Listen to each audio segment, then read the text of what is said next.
Collard green, hot mark, chitlin. Collard green, chitlin.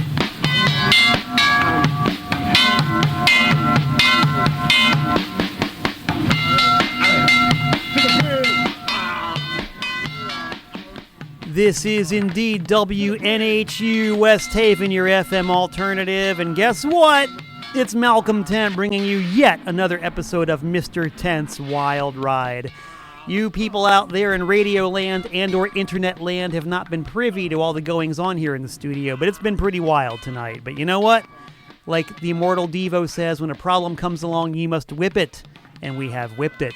And so we are ready to have Mr. Adam Rush here live in the studio. But before he even says one word, yay or nay, even utters one syllable, I'm going to talk to you about what we just heard. The most recent track you heard was We Miss the Earth from Portland, Oregon, the song entitled Divination. Great stuff. Before that, The Died Pretty, a song called Sight Unseen. Before that, a brand new group from Brooklyn, New York called Earring.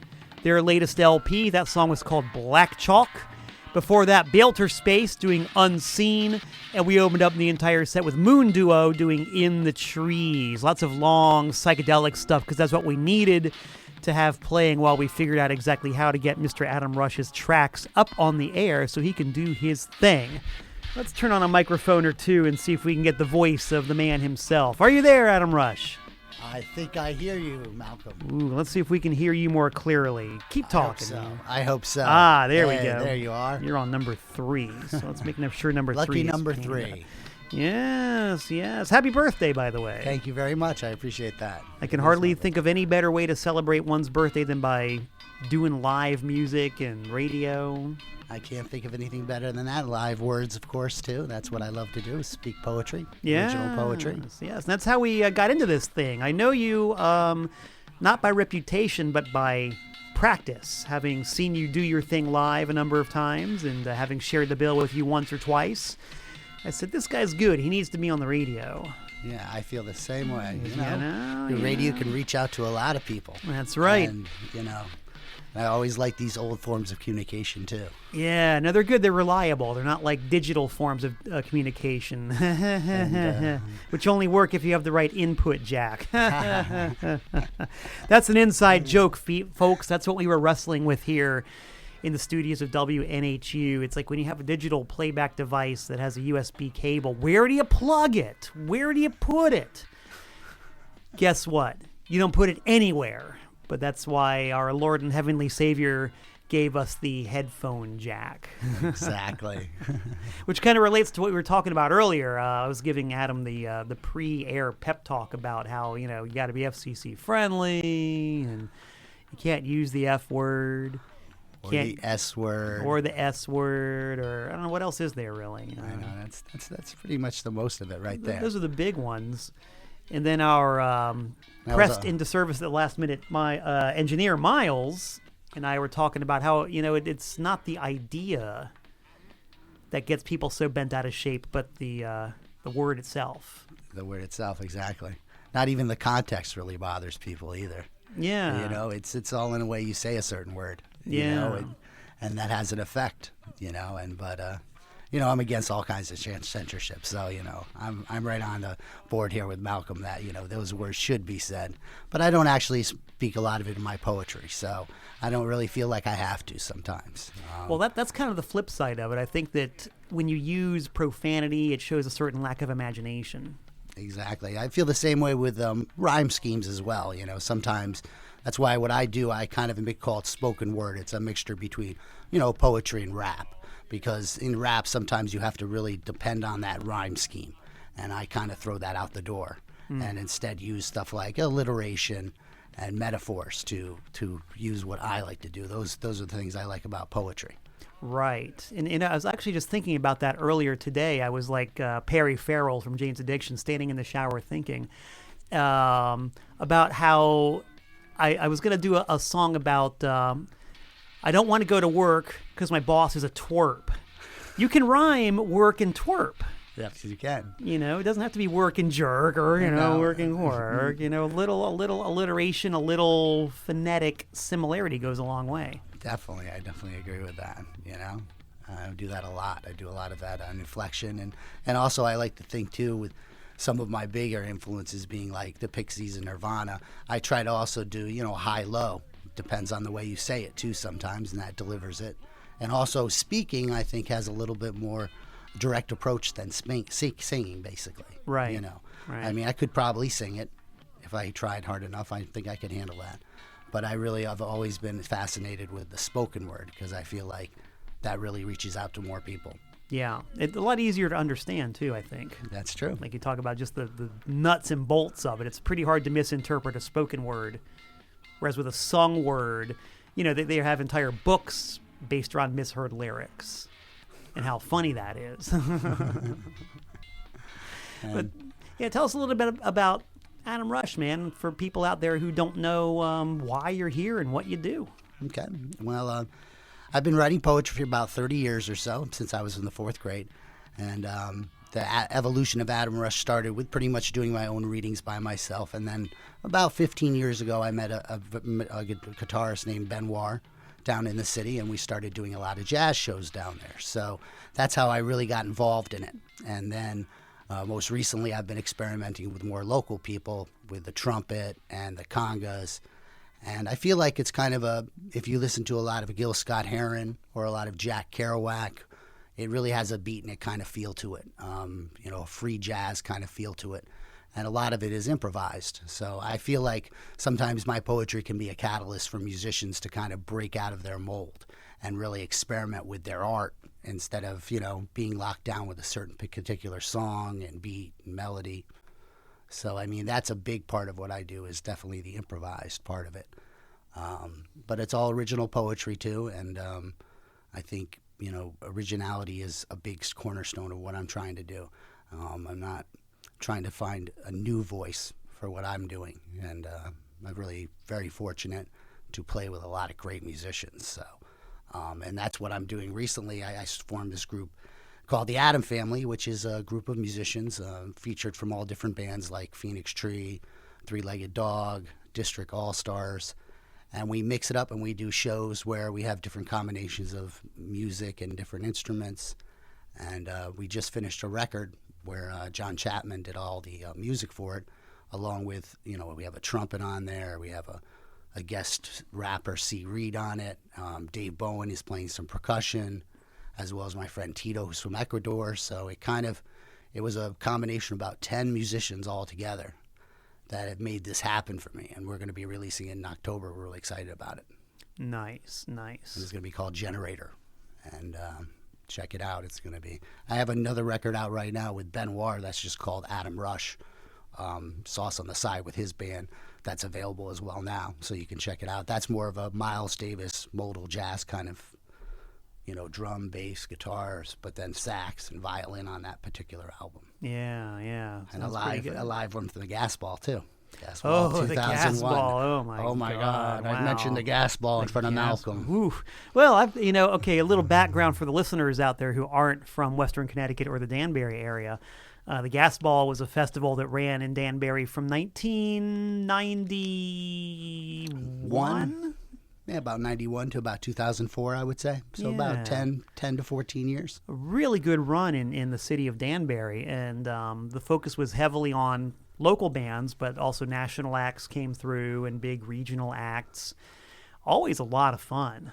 Yep. I love the Gas Ball. I got the host one year, too, and Noon to Moon. And we really they did a great job. It was right on the Danbury Green.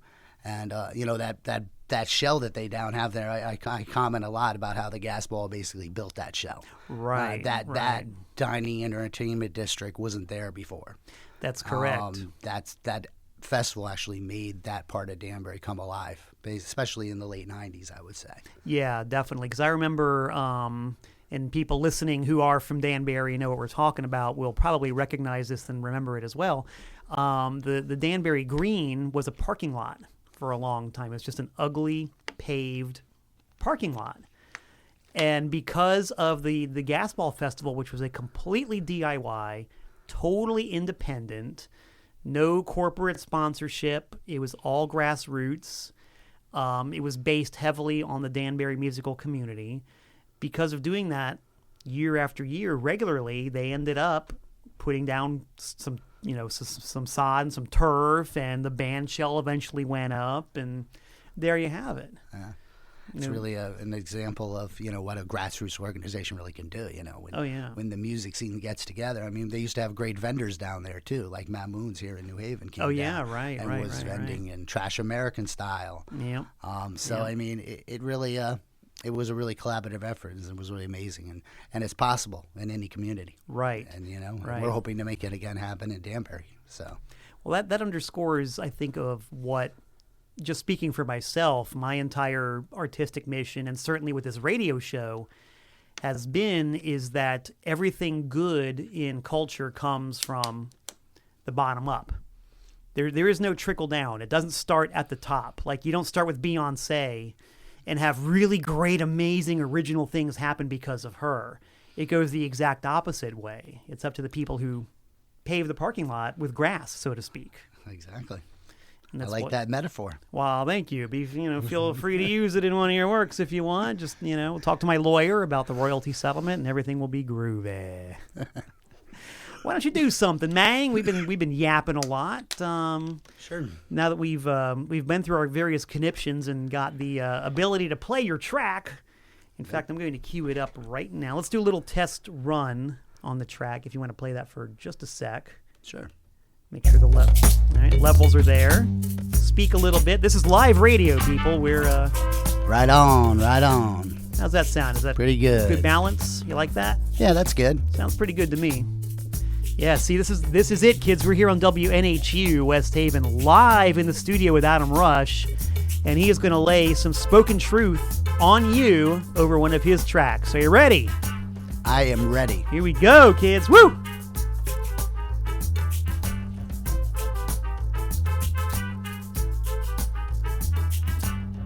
A skip through Brooklyn. Shadow waiters cast new light on old surroundings. Into memory we restrain over tacos and wine. The glisten of holy art. A dream through Brooklyn. Memories like these are not meant to hurt and love at the same frequency. We want to connect to every block, every unit on this dynamic street. A memory through Brooklyn, bathtubs scattered on the street, frozen roots, face tilted, sad eyes to static traffic. Leaving is living, is learning.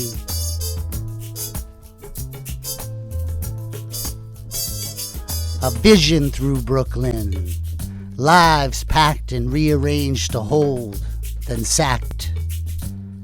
Into coma we breathe, under deadline for concept.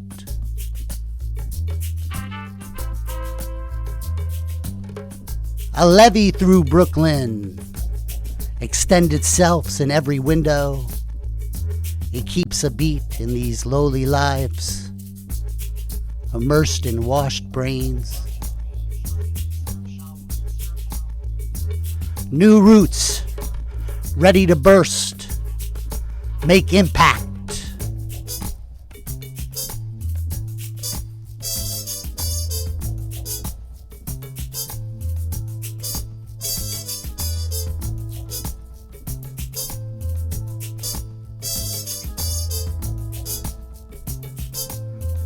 We soar through Brooklyn. Faithful artist once, trashed on the street now.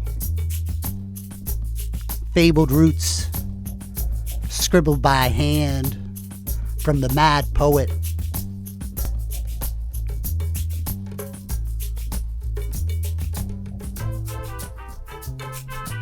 A siege through Brooklyn.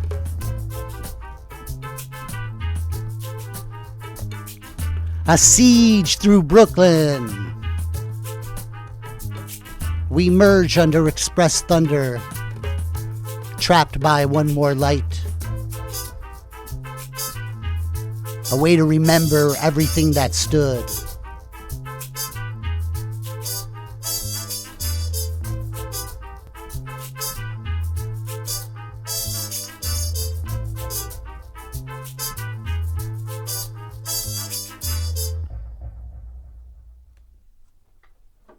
All right, Adam Rush kicking it live in the studio here on WNHU. I saw the cheat sheet, so I know that piece is called Brooklyn.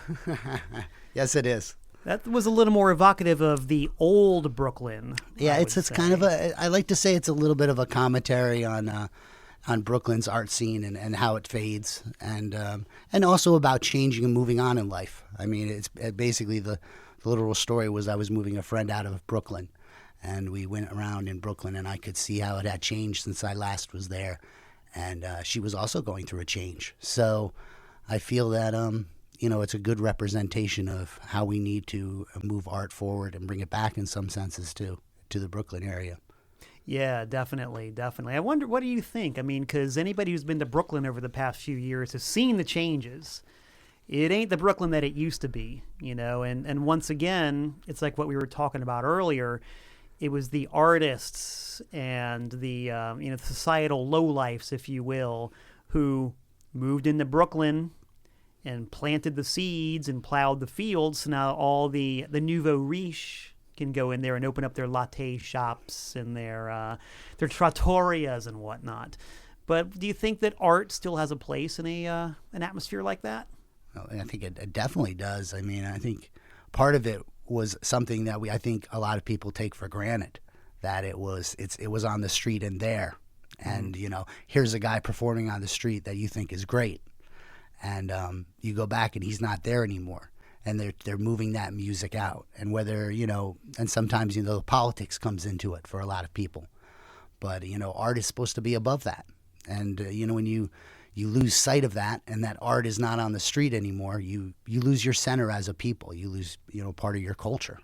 I think about a lot of that when I go down to the city and I see, places that were once thriving that are now, desolate. They're without that color that art brings. Right. I think about that every time I drive down on Bowery and Bleecker and I see where CBGB used to be. It's amazing. Yeah. But the thing is, the art, it has to go somewhere. I mean, it doesn't disappear, it doesn't vanish, it doesn't die. No. It's just displaced. Yeah, it's I think the best example is it's displaced. You lose that center in you. That art is still in you. It's not going anywhere. It's just when you stop, feeding it, good or bad, you lose it, and it's there, but it's hard to get back sometimes. You'll consciously make an effort, and that I find when I hear about people that don't edit their work, I often think they're a bunch of liars, because, life evolves, you change. The same poem I write right now in my life is so much different than the poem I wrote 20 years ago, 15 years ago, 5 minutes ago, because my art is being refined. I'm being changed by society. So I do think, art really needs to be out there. And, when you see a loss of a National Endowment of Arts, for example, and less of that, where, that stuff helped people that, don't have the resources to get their art out there. The Emily Dickinsons. I mean, how many of those are we losing? Right. Every day. Right. Maybe they should have a little timer for that as well, like they do for the debt. How many artists that were lost in this minute? Yeah, no, that's heavy but true. Yeah, it's definitely true. I think that it's interesting you should mention that. I think it all goes back to the Puritan work ethic. I can blame it all on our forefathers who came over on whatever ship they came over on and landed wherever they landed. I mean, antipathy towards the arts goes all the way back to the very foundation of this country, because the Puritans and the Pilgrims, they were rabid, raving loonies who were like, art was a sin. Yeah. Art was considered sloth, and sloth was a sin. And that's something that to this very day runs through the common train of thought. for those who run things in this country. So art's always been a bit of a struggle. That's very true. And even, and poetry is a perfect example. I mean, how many poets never got any kind of acclimate when they were alive, but when they died, their poetry lasted forever. I mean, the poet laureate back in the English days was someone who was politically connected. Right. It was almost like an ambassadorship. You pay enough money, you're the poet laureate. But it wasn't really speaking for the common people. And that's one thing I've always tried to do with my poetry, is not to speak above people. Mm-hmm. It's not that I don't have the ability to do it, but I feel you need to speak to people on a street level. And if you don't, you're missing the boat. You're missing what people really deal with on a regular basis every day. Yeah, definitely. And as soon as you lose that high ground in poetry, it's not poetry anymore, in my opinion. It's lost its meaning. Right on. No arguments here. Why don't you give us another piece of poetry for us here on WNHU, live on the radio? Yeah. I'd like to do the one it's called She Blocks the Sun, and it's on our new record we're coming out with. It's got Connor Andrews on guitar. It's got John Chapman doing a lot of the music, bass, beats. It's also got Dave Bowen playing a little percussion on it as well. Yes, we had Dave on our show here recently, a master percussionist and a real character. Yes, he came with his huge chest that he carries around to his shows, and we probably tried to put as many of those instruments on there. And so then, duck calls and wingers and whizzers and dinglings and the gong. The gong, yeah. Oh my gosh, wonderful. But and Brian McCary is also on this. He's a big part of this. He's the trumpet player, plays a lot of the brass on the album, and he's an incredible musician, kind of in the Miles Davis kind of feel. I feel like this has kind of got a Miles Davis feel to it. Nice. We're all about real instrumentation here on Mr. Ten's Wild Ride. So cue up some of that fake instrumentation, and we'll do it here. This is live radio, kids, doing what we do best. Actually, while Adam is queuing up the track, I am going to mention that we have the Make It Happen campaign here on WNHU. We're raising funds for a new automation system with which to train the next generation of student DJs here at WNHU. It's an important tool, and the payoff might not be immediate, but it will come in the future when we have a new generation of radio DJs who can really lay it down and bring you art and culture and ideas and talk, and that's good stuff. So we invite you to go online, onto the internets, and look up makeithappen.newhaven.edu/WNHU. I'll repeat that. That's makeithappen.newhaven.edu/WNHU, where you can make a donation of pretty much any amount you want. No amount's too small, no amount is too big. It all goes towards training that next generation of DJs here at WNHU who can bring you awesome music from here to eternity, basically.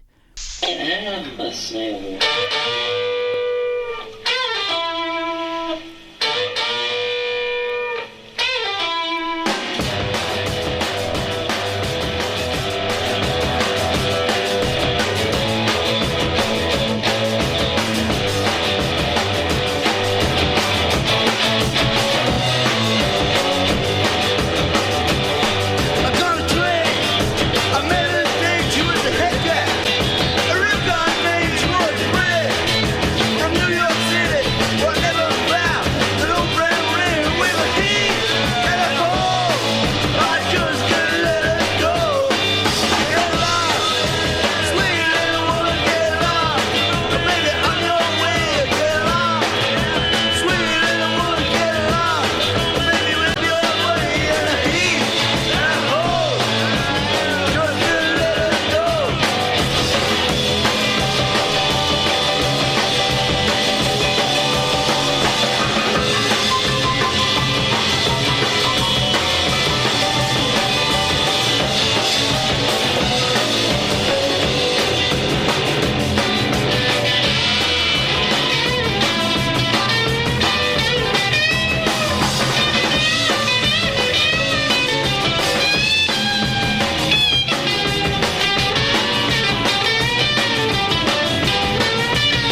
can let it go.